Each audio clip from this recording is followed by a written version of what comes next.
Welcome, everyone. It's great to have you here at All Saints Church. My name is Mike Kinman. I'm the rector here. My pronouns are he, him. We are thrilled to start off our 2019 Rector's Forums with Nora Phillips.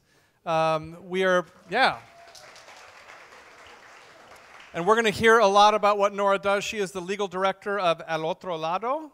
Yeah, I got it. Nailed it.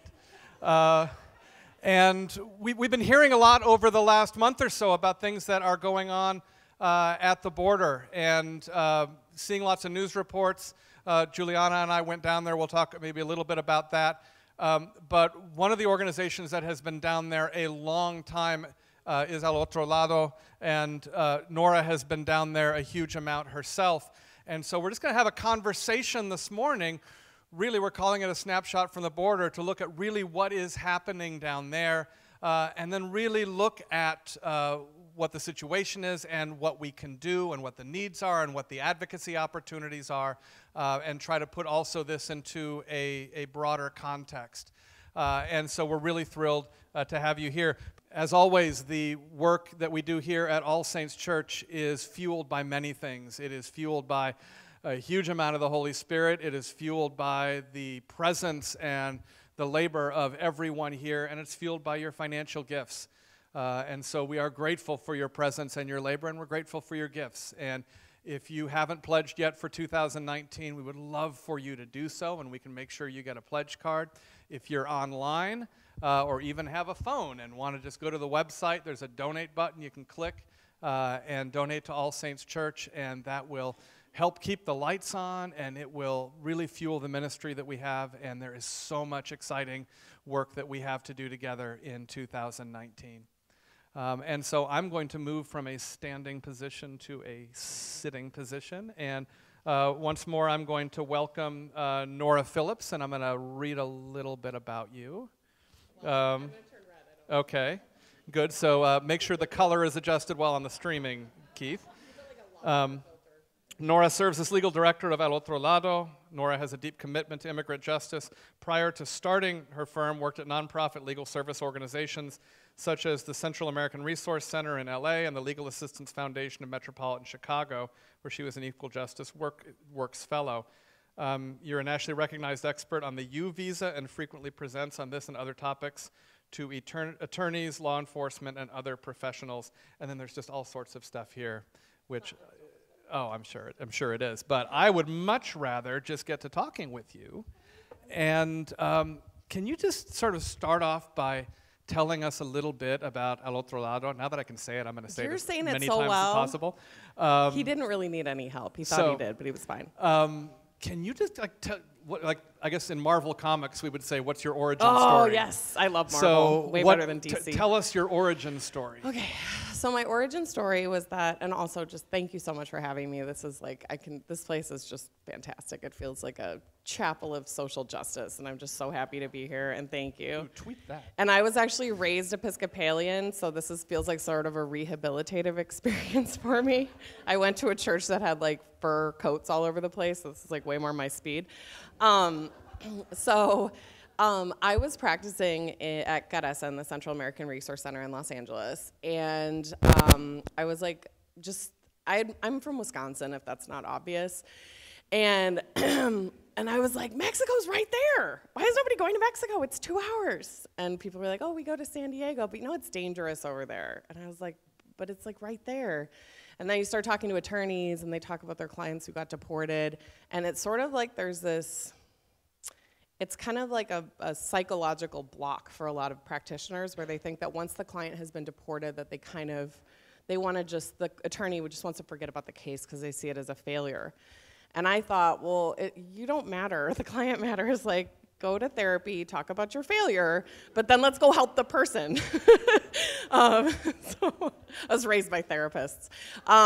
Yay.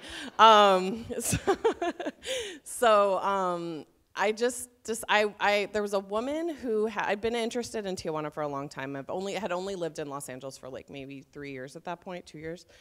And then 2 years. And then this woman, Esmeralda Flores, who's an attorney in Mexico, licensed in Mexico, so she can't practice immigration law in the United States.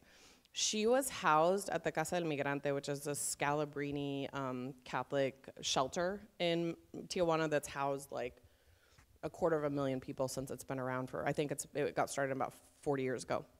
So she came up to Los Angeles. We became friends because she's great. And then she said, I'm seeing all these people that are getting deported, and all I can do is like ask them questions about whether or not they were like abused in custody, or whether or not, you know, they were just doing research on human rights violations. And then ultimately at the end of it, the person would say, can you help me with my case? And it was all macro. There was like no micro, because none of the foundations wanted to donate to this like weird lady who's like in Mexico doing US. It was just confusing to people. So no, there's no legal aid in Tijuana for immigration other than us, and there hasn't been since 2011. There are a lot of other organizations that are coming in and volunteering, but we're the only on-the-ground organization. We've been there since 2011.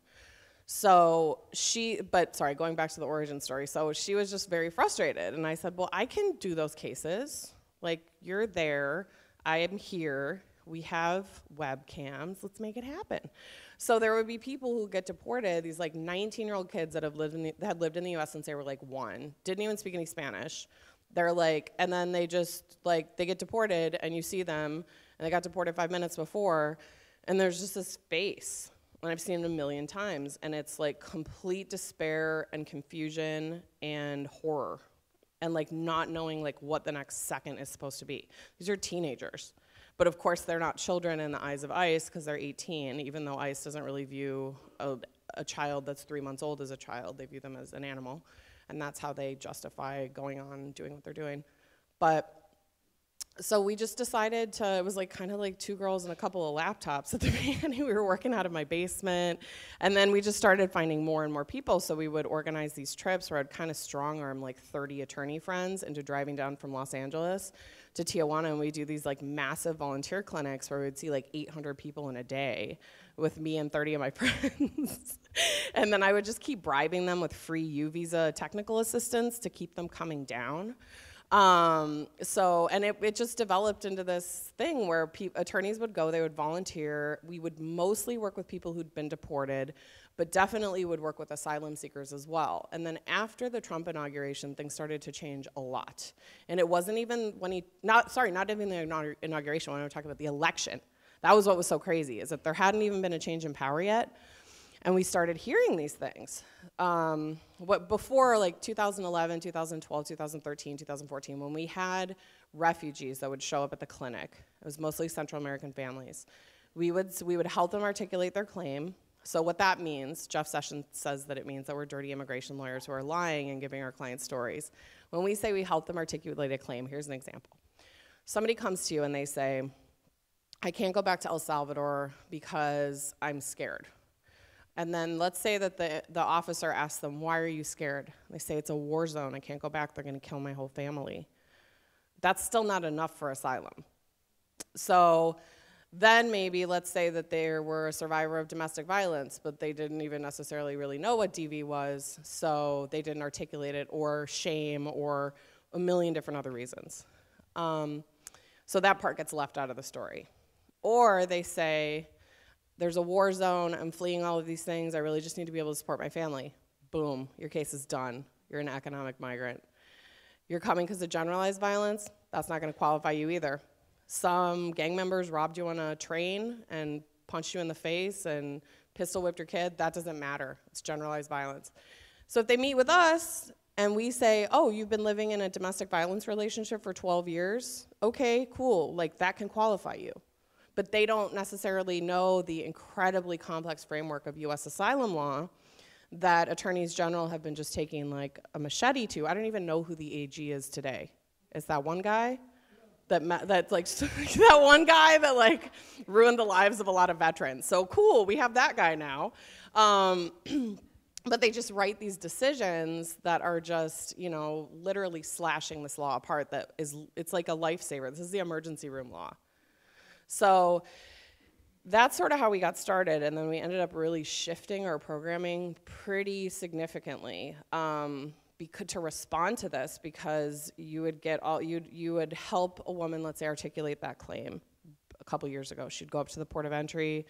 I'm a survivor of domestic. It's not like she can't say the other stuff, but she needs to focus on this because they will take any little thing that they can to say you're coming to work.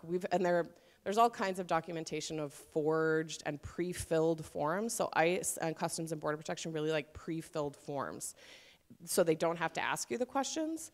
So, and they also even have them for factual scenarios. So I had a friend whose 10-day-old client allegedly in his interview told the officers that he was swimming across the Rio Grande to pursue educational opportunities in Kansas. And I was like, this is a really specific, and B, the baby's 10 days old, so I have a lot of follow-up questions.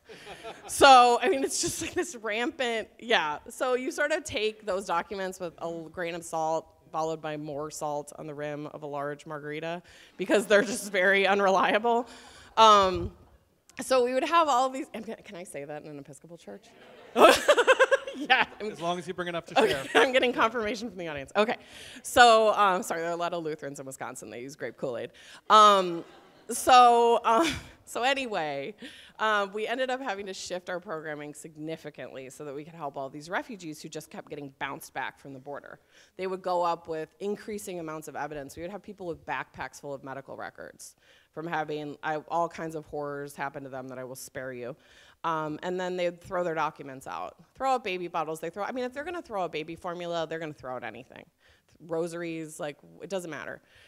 So we ended up really shifting towards refugee work. The deportee programming, unfortunately, really had to be put on hold, which was heartbreaking to me because 1,000 people a month are deported from LA to Tijuana. I live in Happy Valley and work in East LA and Boyle Heights, and it's like, it feels like South Los Angeles and Tijuana. The connection between Tijuana and Los Angeles, for a variety of reasons, is infinitely stronger than the connection between San Diego and Tijuana, which just kind of blew me away. So that's, a lot of that's been put on hold. I'd love to come and talk to you about those programs at some point, or take you down to Tijuana to show you myself. But the refugee work really ended up taking up all of the time we had, and then all of the time that our imaginary worker bee selves have. We've been working just I haven't slept in 5 years. So we now have a refugee program where we have 50 to 100 volunteers a day in Tijuana. And so we have attorneys who are fanning out into the different refugee shelters that we've worked for a really long time to make very, very, very close relationships with, because working in Tijuana is sort of like a Baghdad situation. You can't do the typical LA kind of organizational. It's very, there are a lot of very, very underground elements that need to be that way because of security. But so we've forged these relationships, have very, very trusted partners, and work with them to identify particularly vulnerable people. So we have a lot of LGBT youth. We had one of our transgender clients died in custody a couple months ago. She had a heart attack because they denied her HIV meds and kept her in the hielera for 5 days. I don't know if you heard, I'm sorry to depress you. You guys invited me, so this is what happens. There were 2 Honduran teenagers in Tijuana last week that were strangled and stabbed to death. Those were our clients. So, you're in a meeting and you get a text that 2 of your clients are dead, and it's kind of normal, even though it isn't at all. So we're just trying to do everything we can, but there aren't any refugee camps in Tijuana for political reasons. So instead there are people, UN High Commissioner for Refugees is on the ground, but they need to build a camp. And then I say that, and then people get mad at me, and they're like, why do you want a refugee camp? And I'm like, because they're living in an abandoned stadium with no security, no water, no food. I'll take the refugee camp over that so that they can act, because especially since there's, I don't know, one of the recent Voldemort memos, I don't know what his executive order was about, dumping people in Mexico for 4 years while their cases are being, all these things are so illegal that they just confuse people, and then the lawyers wait until the courts overturn it. But in the meantime, you have this absolute turmoil, similar to the family separation crisis. So we are representing 80 separated families. We're representing more than any other org. We're exhausted. My LA staff gets like deployed to Honduras, and then we're like, we're very, very, very short staffed. We have a total staff of about 12, and we're running programs in 5 countries, so we're tired. But the family separation program, we're representing the kids that are in the United States that are locked up in various prisons and group homes and stuff, and then we're working with the parents who've already been deported and are living in terrifying conditions. They owe the traffickers the money back. They fled because they were being persecuted in the first place. Their kid is some random family in Georgia and might get adopted out. And most of them don't really have very good Spanish. It's mostly indigenous dialects. So trying to make this happen to get them back to see their children is very, very difficult. And just so that we're clear, the family separation policy is something that was designed to play out this way. They track property better than they track children. So many, many, many, many of these families are never going to see their kids again. Never. This is like residential schools in Canada. This is deliberate. It's completely illegal. We have child protective services agencies calling us and saying, can we take this kid into custody? And we're like, no, it's illegal. Tell the feds that it's illegal. So even the state welfare authorities now are kind of like, oh, should we be doing this? And it's just, I just can't even explain. Well, and it sounds like part of the challenge is, besides the fact that everything has such deep emotional and human weight to it, is that it is this game of whack-a-mole. Oh, yeah. There's so many, like for a while we were hearing about the family separations. Now we're hearing about the caravan at the border, but it doesn't mean the other thing hasn't stopped. Right. And so, you're having to give up this work. Well, it's not because the work went away. And so I guess part of what I would love to ask you, so I'm going to ask you. Do it. Is sort of 2 things. First of all, can you give us a snapshot of sort of what is happening at the border right now? Mm-hmm. And then also, how different is it from what has been happening, or is it just now that a spotlight is being shined on it? So, very good questions. So snapshot of what the border is like right now. So you went recently. I haven't been in like 3 whole weeks, so you've been there more recently than I have. Okay, yeah, I think I was like, oh, I was just there. I don't even know what country I'm in half the time. I'll like start speaking Spanish to my husband who doesn't speak it, and then he'll look, and I'm like, why didn't you answer me? I'll be like, I'm trying, but I don't speak that yet. So anyway, snapshot of the border. If you went down right now, our office looks like a refugee camp. It's like there are people like all over the place, obviously malnourished. Just kind of this look that can only exist in your eyes if you have gone through more things than like any human being should ever, like some of these people have experienced the trauma of like entire countries. Like I can't even. So just exhausted, spiritually exhausted, physically exhausted in all the ways you could possibly be exhausted, and just a lot of waiting. Like there's a notebook right now. I don't know if people have read about this ubiquitous notebook in Tijuana. So instead of following very clear federal law saying that if you show up at a port of entry and you indicate a fear of return, that you must be processed. Now that doesn't mean that you must be granted asylum. That doesn't mean that you even need to be let out of detention. They could detain you the whole time, but you must be processed at least. If you say, if they go back, I'm gonna kill me. And that's been pretty settled since World War II, which is why we made this whole law happen. So there's this notebook, which I think now has about 3,000 people in it. It's just this tattered notebook that is passed between Customs and Border Protection, Mexican humanitarian wing of their immigration force, which like does really bad things, and then the refugees themselves. So there's somebody who's sort of charged with having this notebook that now has 3,000 people in it. Meanwhile, the United States government simultaneously denies that the notebook exists and then says, yes, it does exist, but we're coordinating with Mexican immigration even though we said we weren't before. So you're just like, I'll wait. Just figure your story out and I'll wait, because in the meantime, people are dying. We had to get a kid across a couple of days ago who was being hunted. We've had domestic violence survivors who've come from Honduras, El Salvador, Guatemala, only to find their abusers are waiting for them in Tijuana. Like, it's an incredibly porous situation. So whenever people are saying, well, why can't they just stay in Mexico? Some do.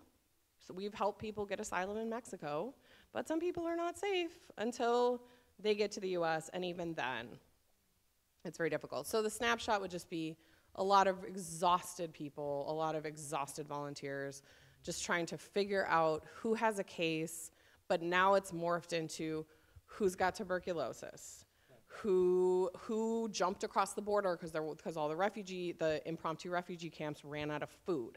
Like, that's probably not happening at a UNHCR camp.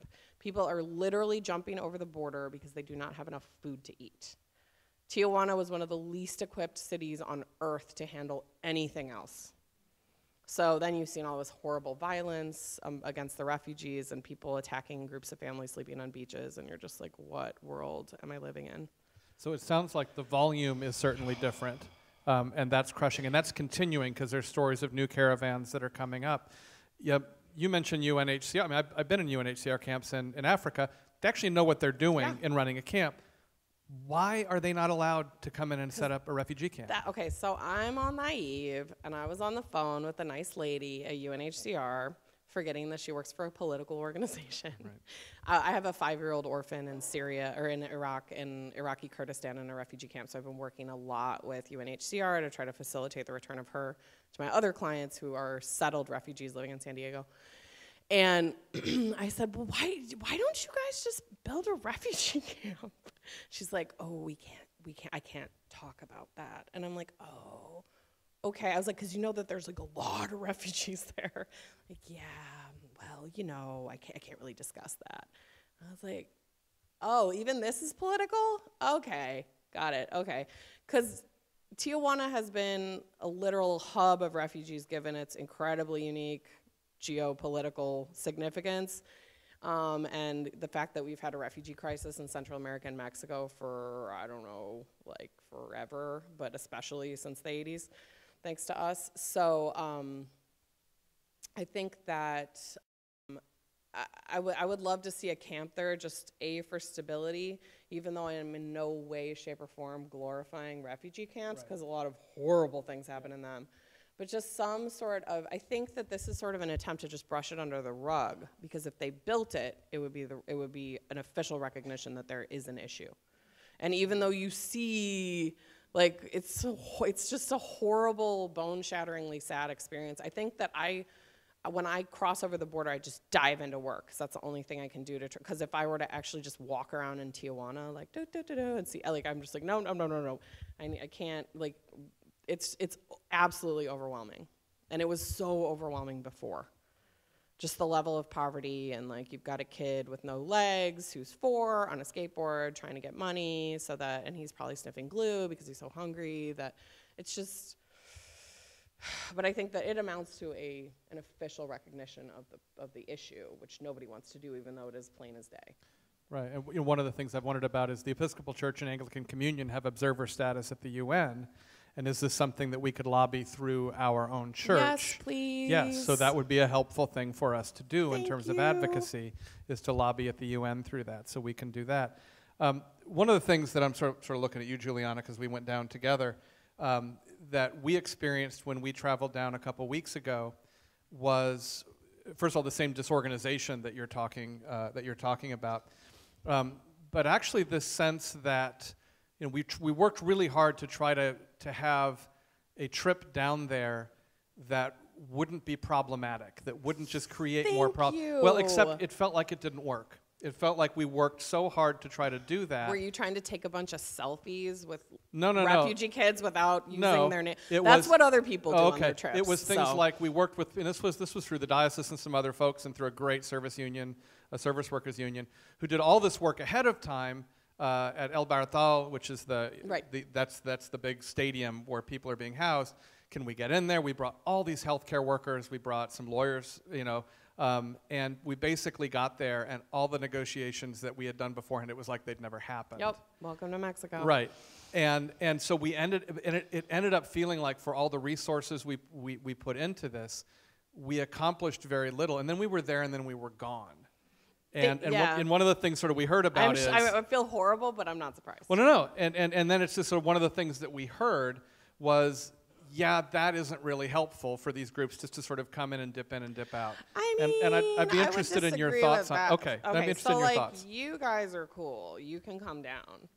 Well, but I don't want to assume that we're cool. I mean, you are. I've decided already.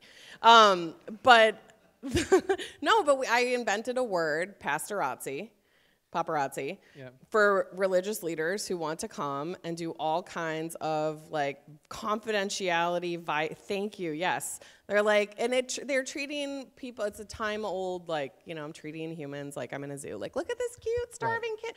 You're not doing that. You're bringing healthcare workers. Like, hello, that's great. We need that. There's so many sick people. That to me says classic Mexican government that doesn't want to let you in to help, because then they would also be acknowledging that there's a problem. And you're like, but you see those hungry kids? There is a problem, and we have food and doctors. So that's just like more kind of, if we ignore it, it'll go away. And it's really not, that's not an approach to this that's gonna work. So what are the areas of greatest need that a community like ours could address, both in terms of hands-on, in terms of where we could do financial giving, and also in terms of political advocacy? So political advocacy, I would say go UNHCR. Right. I can't believe I'm in a church and I'm talking about this. This is so cool. Okay, so political advocacy with UNHCR, also leaning on elected officials. I mean, they've been amazing. Like Nanette Barragan, Congresswoman, I think, South Bay, she took off her shoes to give them to one of our refugee clients. So, like, she took off her shoes. So, and she sat at the port of entry on the cold concrete getting screamed at by CBP officers for 8 hours before they let our clients in. Like, CBP, really? You think this is gonna work out for you? You're screaming at a congresswoman? I don't think they knew she was a congresswoman. Oops. Somebody's getting written up. It's CBP, nobody gets written up for anything. So, I mean, we've Customs and Border Protection. We're not friends. So they, it's just, I think that the way that you could really make a difference would be, like, the UNHCR thing would be incredible. Elected officials in California are getting increasingly interested in what's going on in the border, even though it's technically an international issue. So definitely bring it up with them. I mean, we've had interest from like Supervisor Solis's office, the LA County Office on Immigrant Affairs, California Department of Social Services, because they're like releasing all. I mean, this is a California phenomenon. They're going from old California to stolen California. It's the same California. So we need to, they're reaching out to us to try to see what can we do. So it's really nice. I feel very loved and supported in California, but I think the more we can just, because you're right, it's sort of like a flash in the pan, and then everybody goes back to like, what John Legend said about R. Kelly, which was great. But it's a very short little cycle, and the disaster is happening. It's going to keep happening, and we need that continued pressure, not just when it's like on CNN. But I think that in terms of financial support, I mean, I made $3,700 last year as legal director. It's a better situation now financially, but so were you saying like you were looking for me, and I was like, it's the Prius with the duct tape on it. So my daughter's like, Mommy, we can always find your car because of the duct tape. I'm like, yay. So, which is fine. I have a car. I'm grateful. I have a car and a U.S. passport. I'm doing great. But it would be, a thought that I had was to make a lot of difference, it would be amazing to have a congregation sponsor like a legal fellow. Wow. And you like own that person, not in a creepy trafficking way, but like you have your All Saints social justice legal fellow that's on the border that's representing a ton of people that are in horrible situations. Like that would be, that's a good question. I would say probably like 60 to 65, and we take care of the fringe. And we have very good benefits. I'm like aggressively maternal with my employees. I'm like, listen, baby chickens, this is a marathon. So I threatened my staff attorney last night. I'm like, if you don't go get that massage and not talk to me until Monday, we're gonna have problems. Because I'm also like, a very big proponent of working on preventing vicarious trauma, so secondary trauma, which happens to so many different professions. It's kind of one of my things. I think the combination of being a legal aid lawyer and being raised by therapists. So you got to start young with the staff, because especially when they just start, they're so eager. I had to yell it to my staff because they were like, "Can we go to the detention facility tomorrow?" I'm like, "No, it's Christmas tomorrow. What? Stay home, hydrate." So we just yell hydrate at each other, and it's sort of like a self-care little thing. But we're extremely close. Like, we have matching sweatpants. You kind of have to be, because this is not a type, I will get you a pair. This is not the type of work where you can have a miserable work environment and the job you have, like you would die. So you can either like work at the widget factory with a terrible boss, or like work in hell with a nice boss. So, and then we've also had a lot of space issues. Our LA office was, my current official office is a 120 square inch shower in a former psychiatric hospital room in LA County Hospital. And it's where the wellness center is. But we have 6 people crammed into a hospital room. So, but I'm happy to say that we just made a down payment yesterday on a house that's gonna be our office in Maywood. So we're gonna be bringing social justice to the Southeast cities, and I will be working in a garage and not a shower. My employees get the house. I'll be in the garage. So it's, yeah, but I think I completely drifted from the question that you asked, and I apologize for that. No, it's good to sort of figure out where the needs are. I want to just we've got about 10 or 12 minutes left. Do we have microphones? I'd love to have questions. Yeah, there. Yeah, I'd just like to open it up. This is also an incredibly stylish church. I'd also like to point that out. Welcome. Is this on? Yep. Welcome. And here's a question for those of us who are not lawyers, okay, and don't necessarily have tons of discretional income. How can we help in a volunteer way? Like, what are could we reach out to you and find out how our personal skills would meet your needs? Yes. Okay. We have, I think we're up to about 1,500 volunteers, and only 300 of them are attorneys. So I happen to be an attorney, but I love working with people who aren't. We also provide a really, really like intense amount of training. So like and we have volunteer opportunities here as well. And well, now that we have a space, because it would be kind of weird if I was like, come over, meet me in the shower. So I have like we have actual physical space now, because we need a lot of volunteers for our Los Angeles programming too, which is a medical legal partnership mostly focusing on survivors of trauma. And we're also the only org that has a mobile legal outreach program specifically for homeless immigrants. So. How do they contact you directly? Oh, I'm gonna go run away. No, we have a volunteer coordinator who's wonderful, and we also have the volunteer form is on our website, alotrolado.org, ALOTROLADO, which means on the other side of the border. So I didn't know this because I'm Irish and I'm from Wisconsin. So I got down to Tijuana and everybody kept saying, oh, he's al otro lado or she's al otro lado. I'm like, al otro lado de qué? And they were like, on the other side of the border. And I was like, this is what this organization's going to be called. It's going to kind of confuse everybody in kind of an annoying way, but it's memorable. So alotrolado.org, and then there's a donate link, and there's also a volunteer link. Barbara Capos, you go to this church. Are you serious? She's like one of my best friends. Oh my God. Sorry. You're on camera. Okay, you have a question. Go for it.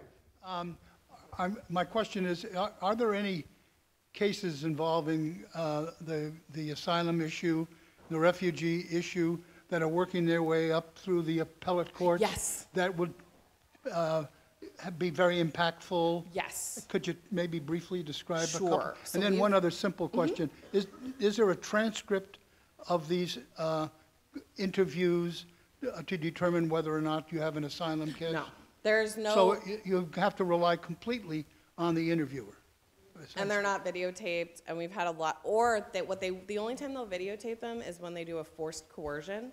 So we've had clients who have been forced to recant their claims on video with like 5 guys and guns standing around them while their little kids are crying on the floor. So otherwise they don't. And the cases, so we've filed 5 lawsuits. The first one I'd been wanting to bring forever, and all the large organizations said that it wasn't possible because it was like quasi-international, but we finally did it. So Al Otro Lado versus Kelly was a big, big lawsuit specifically suing the Department of Homeland Security for failure to allow refugees in at the southern border in accordance with 8 U.S.C. 1225B. And so that, we survived our motion to dismiss from the government, and then the government did a very not smart thing, and they did a motion to change venue from Los Angeles to San Diego, thinking we were gonna get a really bad judge, and we got a really good one. So oops. So that case is still going, but we were, even before there's a conclusion of the case, we were able to get, we've been able to get temporary restraining orders against the government. So there were the proposed asylum ban regulations that basically eviscerated claims if you were a domestic violence survivor or fleeing gang violence, and we filed, and that got like tossed out. So sometimes you can get a really quick, basically, a restraining order like it would work with people, you can get against a government. And then it resolves, quickly while you sort out the bigger picture in court. So we filed that lawsuit, 2 against private prison corporations for slave labor violations, and then another one because of the asylum ban, and another one because of the separated families. And then, it's just like a big litigation party. Like, we're killing so many trees for good. So I can't even keep track of all of the lawsuits that my friends are filing, but like we're on it. The problem is that the justice system moves slowly.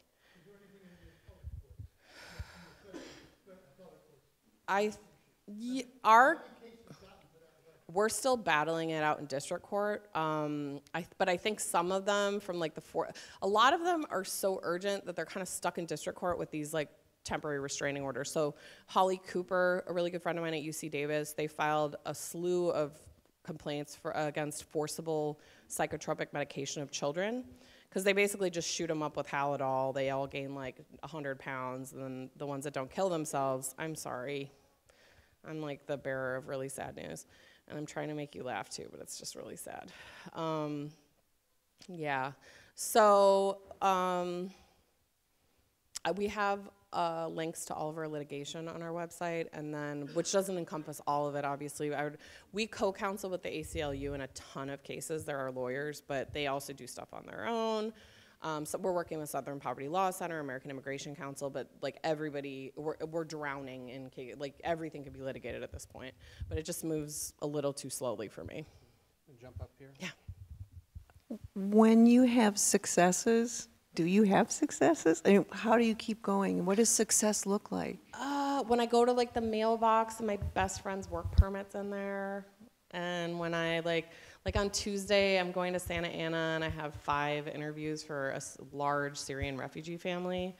And if we win, that's 5 new green cards, and they're gonna be so happy. Success is also I've had to kind of redefine success, or now that I'm working in this medical legal model, for example, let's say the person doesn't qualify for services or for immigration relief, but they're uninsured, and they could easily fall under LA Cares. Cool, we refer them. And now at least they have health insurance. They're a survivor of domestic violence. I'm gonna send them over to I had no idea you were gonna be here. I love this woman. This woman is a force of nature. And the work that she does is absolutely incredible. I love her. I would get her face tattooed on me if I had any more room. Wore a cardigan today. So, go ahead, you had a question. Oh, thank you for your work. How is the shutdown affecting your project? So the shutdown is, detained court is still an essential function. So we got to detain and deport all those people. But all the other stuff, well, okay, so it's complicated. So detained court is still open. Regular court is closed, which means Trump is creating a massively, massively more massive backlog than he had before, because all of the cases are getting continued. And if you're in immigration court in Los Angeles and you're trying to set something out for trial, you're looking at it starts to sound like Star Wars-y when you're like going through the date. So I had a judge the other day who was like, okay, I'm gonna set this for a hearing, and are you available December 17, 2022? And I'm like, I'm sorry, what?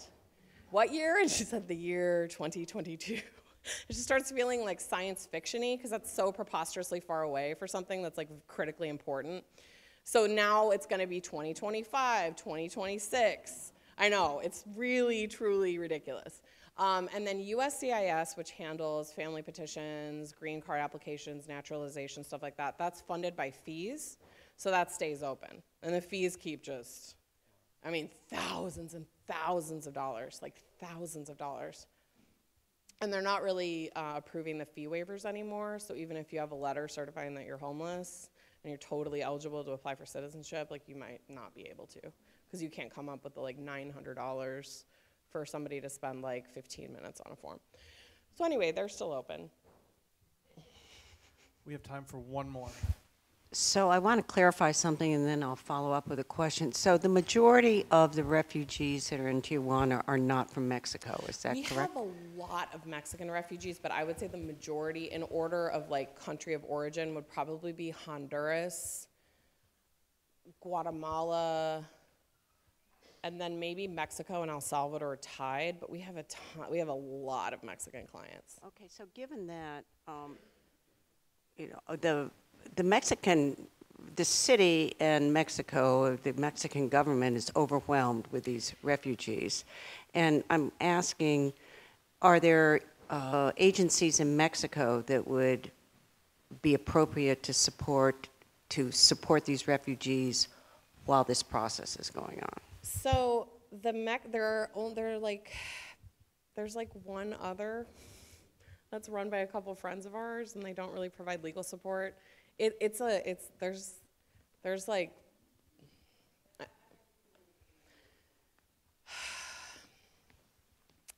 I don't think any of the large humanitarian organizations have a presence down there. It's mostly being run out of this collective called Food Not Bombs. It's like, I would say grassroots, but it's kind of like just grass seeds right now. Like we haven't even, it's because you sort of are actively fighting against the Mexican government as well, because they don't really want the caravans happening. They don't want, and we just respond to them. We don't organize them. We don't want to do some like Pied Piper ridiculousness. Like, it's a really difficult journey, and a lot of people aren't going to qualify.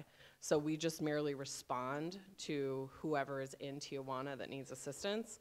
But on the ground, humanitarian organizations, I can investigate to see, but it's a really sad situation. Like, it's everybody who's doing this down there, we know each other.